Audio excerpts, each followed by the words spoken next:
जहाँ तक समझता हूँ ये जो होटल है द ईस्टर्न ग्रेस होटल, यह उस माँग को पूरा कर दिया है। अभी कोई कमी नहीं होगी और मैं उसके लिए मैं बहुत ही आभारी हूँ कि अरुण जी और हेमंत जी जैसे एकदम नवजुवक उद्योगपति, नवजुवक व्यवसायी और जो कि कॉन्ट्रैक्ट के बिज़नेस में हैं, लेकिन इस होटल के बिज़नेस में आना आने का मतलब है कि इनकी एक ऐसी सोच और ऐसी संवेदनशीलता जो लोगों के आवश्यकताओं को समझ रही है कि बक्सर उस एक्सपेक्टेशन पे खरा नहीं उतर रहा है और उसको पूरा करने के लिए इन्होंने इतने बड़े अवसंरचना का निर्माण किया और ये बहुत-बहुत बधाई के आप पात्र हैं मिस्टर अरुण सिंह जी और हेमंत सिंह जी कि आपने एक ऐसी अवसंरचना को जन्म दिया है जिससे बक्सर का नाम ही नहीं बढ़ेगा, लेकिन बाहर से जो आने वाले लोग हैं, वो बड़ी प्रसन्नता महसूस करेंगे कि हम बक्सर जैसे एक ज़िले में जाकर के भी और वो केवल बक्सर का ही नाम नहीं लेंगे, वो बिहार का नाम लेंगे और आने वाले समय में आपके जैसे वाइब्रेंट और डायनामिक जो उद्योगपति हैं, व्यवसायी हैं, वो बिहार के विभिन्न क्षेत्रों में में ऐसा-ऐसा काम करेंगे। नमस्कार, मैं डॉक्टर शशांक शेखर आज आया हूँ अपने बीच अपने ही मिट्टी के लाल अजय केसरी से मिलने के लिए। अजय केसरी के विषय में बता दें आपको कि गरीबी, गांव और गंगा के बीच से जन्मे अजय कुमार केसरी इस ज्ञान की पाठशाला में कहीं बाहर नहीं गए और इस ज्ञान की पाठशाला तपोभूमि विश्वामित्र की धरती से ही निकलकर आज देश के सबसे प्रीमियर सेवा के अधिकारी बने हुए हैं। कभी इस ज्ञान की पाठशाला में काफी अविकसित अशिक्षा और तमाम तरह के माहौल थे, जहां लोग इसी शहर के बच्चे जो देश के विभिन्न प्रांतों में रहा करते थे, उनका सपना होता था कि मेरा भी शहर कभी इसी तरह का विकसित हो। और विकास की इस परंपरा को आगे बढ़ाते हुए यहाँ बक्सर में कई ऐसी नई चीजें डेवलप हुई हैं और इसी क्रम में आज बक्सर में वर्षों बाद अपनी जन्मभूमि पर आए भारतीय प्रशासनिक सेवा में राजस्व के अधिकारी, इनकम टैक्स कमिश्नर पुणे के पद पर पदस्थापित हैं अजय जी, आज हमारे बीच आए हुए हैं। मैं इनसे जानना चाहता हूं कि बक्सर जो इनकी जन्मभूमि रही है, ये विकास के कितने मायने, कितने चीजें, क्या रुखियां बदली है, क्या गांव और गंगा की स्थली ज्ञान के क्षेत्र में जो अपनी आभा देश स्तर पर फहराती है, ऐसे में बक्सर में विकास के जो सपने आपने देखे थे वो कहाँ तक फलीभूत हुए हैं? अजय जी बक्सर में मेरा जन्म जब बक्सर सब डिवीजन था, उस संदर्भ में ही मैं बात करना चाहूँगा कि एक सब डिवीजन के रूप में जब बक्सर को मैं देखा था, जिला बनते ही बक्सर को देखा और जिला बनने के लगभग कई वर्षों बाद आज 2024 में भी बक्सर को देख रहा हूँ। 91 में बक्सर जिला घोषित हुआ था। मुझे याद है कि उस समय बिहार में 3 जिले घोषित हुए थे एक साथ, बक्सर, भभुआ, गढ़ और अररिया, किशनगंज, 4 जिले घोषित हुए थे। लेकिन उसके बाद मैं सेवा में आया, लेकिन तैयारी मैंने बक्सर से ही की थी। बक्सर को एक सब डिवीजन के रूप में जिला बनते हुए देखा और आज और इस बीच में मैं कई बार बक्सर आया, लेकिन मैं 4 साल बाद बक्सर की यात्रा कर रहा हूँ। मैं इतना ये बताना चाहूँगा कि 4 साल के एक छोटे कालखंड में भी जो बक्सर में बदलाव आया है, मुझे यकीन नहीं हो रहा था कि ये बक्सर वही है या कहाँ चला गया, कैसे चला गया। खासकर जनसंख्या का जो यहाँ पर माइग्रेशन हुआ है, समीपवर्ती गाँवों से बक्सर में विभिन्न, जो कि एक समय पिछड़े गाँव हुआ करते थे, कृषि आधारित अर्थव्यवस्था थी। आज इस कृषि आधारित अर्थव्यवस्था से उद्योग और व्यापार आधारित अर्थव्यवस्था, शिक्षा आधारित अर्थव्यवस्था बन रही है। आप देखेंगे कि बक्सर में शैक्षणिक संस्थानों की बाढ़ जैसी आ गई है और मैं इस बाढ़ को कोई ऐसे नहीं देख रहा हूँ कि साधारण स्कूल खुले हैं। बड़े-बड़े स्कूल, बड़ी-बड़ी जमीनों में 3 बीघे, 4 बीघे, 5 बीघे उच्च स्तर की के स्कूल खुले हैं, जिसका हम कंपैरिजन पटना के, बनारस के या और अन्य बड़े शहरों के, महानगर के स्कूलों से कर सकते हैं। उसमें स्कूलों में कोई कमी नहीं है और यही कारण है कि वुड स्टॉक जिसने बक्सर में नई शिक्षा पद्धति को, मतलब प्राइवेट शिक्षा को एक स्तर पहुंचाने का जो काम किया था, एक स्तर देने का काम किया, उसमें उसके ही प्रोडक्ट गरिमा लोहिया ने भारत में सिविल सेवा की परीक्षा में द्वितीय स्थान प्राप्त किया। तो इससे आप समझ सकते हैं कि बक्सर की शिक्षा के प्रति कितनी विश्वसनीयता बढ़ी है, ये लोगों को मान लेना चाहिए। निश्चित रूप से गरिमा लोहिया मैट्रिकुलेशन यहाँ से की और फिर आगे की पढ़ाई के लिए उन्होंने कहीं और जगह लिया। लेकिन बेस जो किसी व्यक्ति का बेस मैट्रिक की परीक्षा ही होती है। मैट्रिक की परीक्षा तक का जो स्तर होता है, उसी बेस पे उच्च स्तरीय शिक्षा उसको मिलती है। लेकिन उस बेस के आधार पर ही उसे सिविल सेवा मिली, इसको इनकार नहीं किया जा सकता। और यह गरिमा लोहिया तो एक बहुत बड़ी उदाहरण है, लेकिन उसके नीचे जो बहुत सारे गुमनाम हैं, जिन्हें आप और हम नहीं जानते हैं, जो कोई कुरान सराय से, कोई चौसा से, कोई नवानगर से, कोई इटाढ़ी से, कोई अन्य ब्लॉक से या छोटे गाँव से, सिमरी से, ब्रह्मपुर से पढ़ करके और कोई सीपीओ में जा करके असिस्टेंट कमांडेंट बन रहा है, कोई प्रोफेसर बन रहा है, कोई बीएचयू में पहुंचा है, कोई दिल्ली यूनिवर्सिटी जेएनयू में प्रोफेसर के पद पे काम कर रहा है, कोई साइंटिस्ट बन रहा है, कोई इंजीनियर बन रहा है, कोई आईआईटी, कितने आईआईटी बन गए, कितने आईआईटीएन। मुझे जहाँ तक मेरी जानकारी है, कई आईआईटीएन ऐसे हैं जो बक्सर के कुछ ही 5, 7, 8 सालों में आईआईटी की परीक्षा पास करके और उन्हें बहुत अच्छे प्लेसमेंट मिले हैं। तो मैं उस संदर्भ में, मैं शिक्षा के संदर्भ में विकास की बात कर रहा हूँ, क्योंकि विकास का बहुत बड़ा मापदंड शिक्षा होता है। जब तक हम अशिक्षित हैं, तब तक हम ग्रामीण एग्रेरियन इकोनॉमी में रहते हैं। जैसे ही हमारे में चेतना आती है, तो हम उस एग्रेरियन इकोनॉमी से आगे बढ़ते हैं, हम उद्योग की इकोनॉमी में जाते हैं, व्यवसाय की इकोनॉमी में जाते हैं और हम देश के विकास से अपने को जोड़ते हैं। तो हम चाहे उद्योग हो, व्यापार हो, उस क्षेत्र में भी अगर देखेंगे तो बक्सर में पावर प्लांट बैठ रहा है। ये हमारे लिए बड़ी गर्व की बात। बक्सर में कोलपीट नहीं है, यानी कोयले का जगह नहीं है। यहाँ से 200-300 किलोमीटर की दूरी पर कोयला खनन का जगह है, जो कि मतलब झारखंड में के एरिया में पड़ता है। लेकिन उसके बावजूद भी हमारे बक्सर में इसको प्राथमिकता दी गई और यहाँ पर पावर प्लांट की स्थापना, बहुत ही शीघ्र पावर प्लांट चालू हो जाएगा। तो यह विकास के मापदंड का एक बहुत बड़ा सूचक है कि आने वाले वर्षों में उस कोल आधारित ताप विद्युत गृह से जितने लोगों को उद्योग मिल सकता है, कनेक्टिविटी बढ़ सकती है, रोजगार पैदा हो सकता है, वह अभूतपूर्व प्रगति का एक सूचक है। साथ ही आप देखेंगे कि जो अभी नए नेशनल हाईवे बने हैं, जो कि पटना से बक्सर तक, और उसके बाद भी घोषित हाईवे है जो कि भागलपुर से बक्सर होते हुए और दिल्ली तक को जोड़ सकता है, और सिल्क रूट से लेकर के दिल्ली तक की, दिल्ली भारत की प्रशासनिक राजधानी को जोड़ने की जो प्रक्रिया प्रारंभ हुई है। साथ ही ग्रीनफील्ड कॉरिडोर जो कि बक्सर से वाराणसी तक जिसकी घोषणा की गई है, उस पर भी काम लगने वाला है।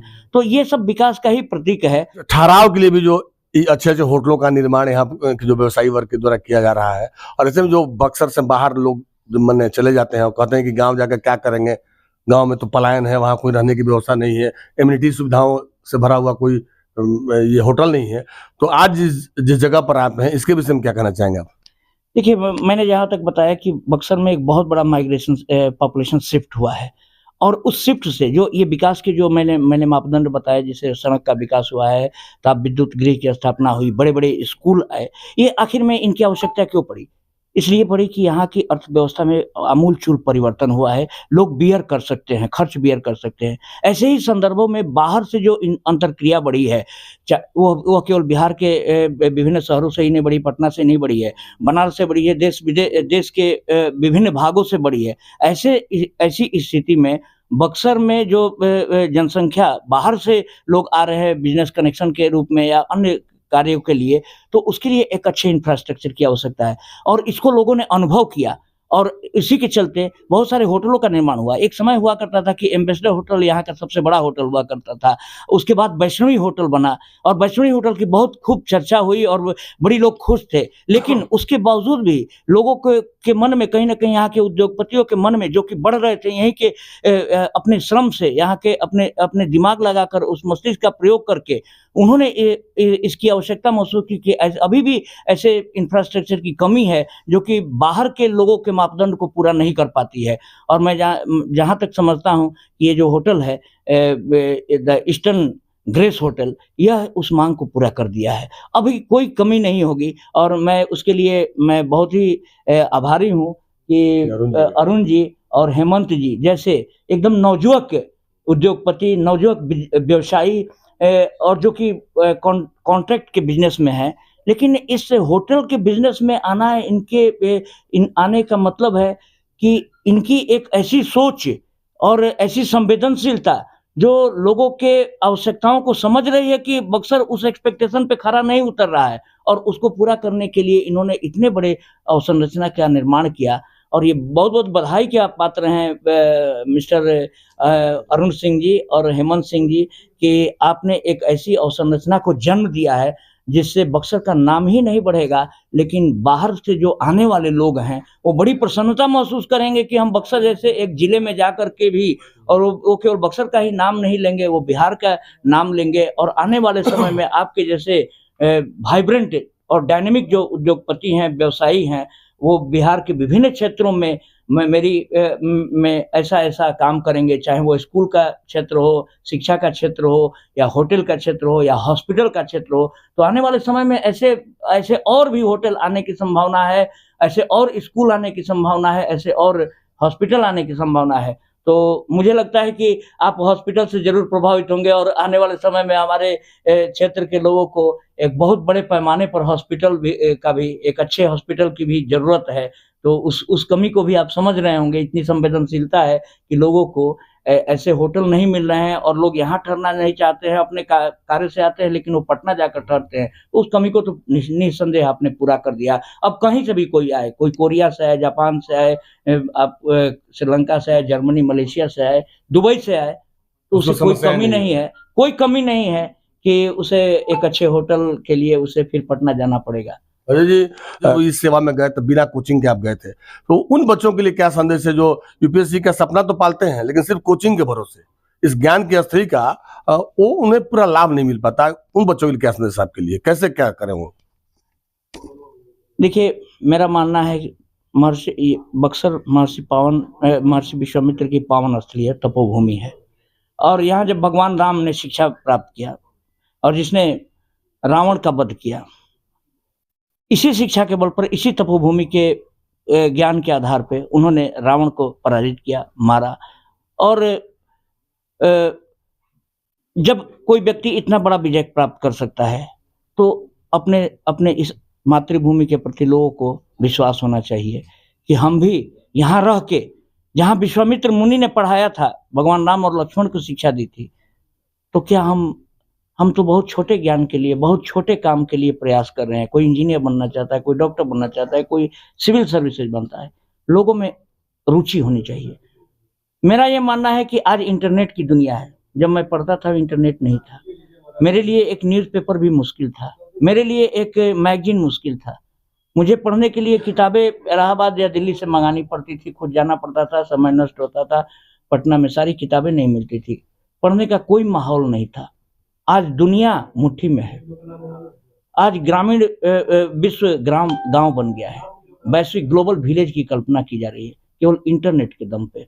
तो आज इंटरनेट के दम पे इतनी मटेरियल हो गई कि हमें कोई कोचिंग करने की भी जरूरत नहीं है। मैं आपको बता दूं कि मैं जब तैयारी करता था तो मैंने किसी सिविल सर्वेंट को नहीं देखा था। मैंने कोचिंग के कोई मटेरियल नहीं देखे थे। मेरे कोचिंग से कोई ताल्लुकात नहीं था और न मैं कभी अनुभव किया। किसी व्यक्ति को ये हो सकती है, ये बाध्यता हो सकती है कि मेरे पास पैसे नहीं है तो मैं दिल्ली नहीं जा सकता, मुझे कोचिंग मैं नहीं कर सकता, मुझे कोचिंग करने में दिक्कत है। लेकिन मैंने ऐसा कोई सोचा नहीं। आपका यदि आत्मविश्वास है, आप दुनिया में कुछ भी कर सकते हैं। यदि हेमंत सिंह और अरुण सिंह इतने बड़े होटल बना सकते हैं, मैं अरुण सिंह के बारे में जहाँ तक जानता हूँ, ये बड़े ही सामान्य किस्म से कसिया गाँव से पहुँच करके आज इतना बड़ा होटल जो कि अंतर्राष्ट्रीय स्तर और राष्ट्रीय स्तर, भले इसका दर्जा 3 स्टार या 5 स्टार का नहीं है, लेकिन ये 5 स्टार और 3 स्टार से कम किसी मायने में नहीं है। तो एक एम्बिशन है विश्वास की और बच्चों को आप सरकार कितनी नौकरी दे सकती है? नौकरी की सीमाएं हैं। सिविल सर्विसेज में पद की संख्या है। पूरा देश बहुत बड़ा है, 140 करोड़ आबादी वाला देश है। 350 से ज्यादा यूनिवर्सिटीज है देश में। डीम्ड यूनिवर्सिटीज और प्राइवेट यूनिवर्सिटी की संख्या इतनी तेजी से बढ़ रही है। शिक्षा का स्तर बढ़ते जा रहा है। Qualitative education. कुल मिलाकर आपका ये कहना है कि आत्मविश्वास के साथ कोई बच्चा तैयारी करे तो मैं समझता हूँ कोचिंग में जाने की जरूरत नहीं पड़ेगी ना आपका। बिल्कुल, कोचिंग आपके समय को कम कर सकता है। मार्गदर्शक की हमेशा भूमिका रहती है। गुरु की भूमिका को इनकार नहीं किया जा सकता, लेकिन गुरु की भूमिका के लिए के चक्कर में हम अपना जीवन बर्बाद कर दें और हम ऐसी बाधाओं को में ही अपना समय नष्ट कर दे, बाधाओं के साथ कोप अप करने में, तो मेरी मान्यता है कि निश्चित रूप से मार्गदर्शन लीजिए। इंटरनेट सबसे बड़ा मार्गदर्शक है। इंटरनेट पर कोचिंग की सारी सुविधाएं उपलब्ध हैं, ऑनलाइन कोचिंग है। अगर कोई बाधा है तो आप उसे दूर कर सकते हैं, लेकिन छात्रों को केवल नौकरी ही नहीं के लिए ही नहीं सोचना चाहिए। उन्हें बिहार का यदि विकास सोचना है तो उन्हें विभिन्न क्षेत्रों में डाइवर्सिफाइड करना चाहिए खुद को, और इनोवेटिव आइडिया के साथ आने चाहिए। अगर कोई स्कूल खोल रहा है, कोई अगर क्रिकेट खेलता है, सचिन तेंदुलकर अगर बन जाए तो हमें क्या आपत्ति है। बिल्कुल, आपने सुना कि अजय केसरी को, जो देश के सबसे प्रीमियर सेवा के अधिकारी हैं और अपनी बक्सर की जन्मभूमि इनकी है और यहाँ के लाल है, और हम सबको गौरवान्वित महसूस होता है जब अपनी जमीन से जुड़े हुए लोग देश में परचम लहराते हैं। तो उन्होंने कहा कि इनोवेटिव आइडिया के साथ जीवन जीने की जरूरत है, और इसी कारण ये है कि ये होटल के मालिक अरुण और हेमंत सिंह के सार्थक प्रयास, सिर्फ नौकरियों की तलाश में युवा न जाए, युवा इनोवेटिव आइडिया के साथ हर इलाके में, हर क्षेत्र में ये अपना विकास कर सकते हैं। नौकरियां सीमित है, लेकिन हम मार्गदर्शन की जरूरत है, उसी पर डिपेंड होने की जरूरत नहीं है। बहुत बहुत धन्यवाद आपका हमारे चैनल में भाग लेने के लिए। थैंक यू, धन्यवाद। डॉक्टर शशांक, ऑनलाइन न्यूज के लिए बक्सर।